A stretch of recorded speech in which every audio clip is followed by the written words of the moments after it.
নমস্কাৰ। কবিতাৰ শিৰোনাম আঘোণৰ কুঁৱলী। কবি কেশৱ মহন্ত। আঘোণৰ কুঁৱলীয়ে বাট ভেটি কৰিছে আমনি, একোকে নমনি। কুঁৱলী নথকা হ'লে দেখিলোহেঁতেন বা পতা সোণ বৰণীয়া ধানৰ আঁচল।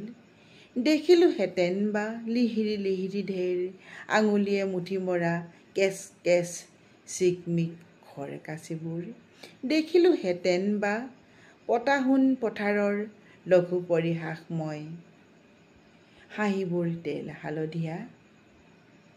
অলপ দূৰৰ পৰা নোচোৱাৰ ভাও ধৰি চাবওতো পাৰিলোহেঁতেন, এইজাক দাৱনিৰ মাজতে আছিল নেকি সেউতী মোৰ। আঘোণৰ কুঁৱলীয়ে বাট ভেটি কৰিছে আমনি, একোকে নমনি। তথাপিও নোৱাৰিনে গম ল'ব বাৰু, এমুকুৰা তামোলৰ পিক ৰঙা উঠে উঠে 17 বছৰ হোৱা মুকটোল আঘোণৰ ডালিমী দাঁতত ডাঙৰি বন্ধাৰ লগ বিচাৰি বিৰিঙা তেল আৰু হালধিৰ জাহ বুলি ঠেলা মৰা খিলখিল হাঁহি।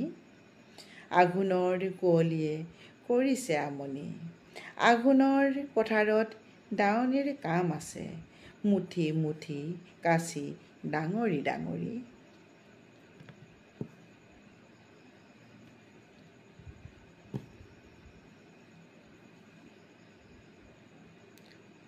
কাম আছে আঘোণৰ পথাৰত, কাম আৰু কাম।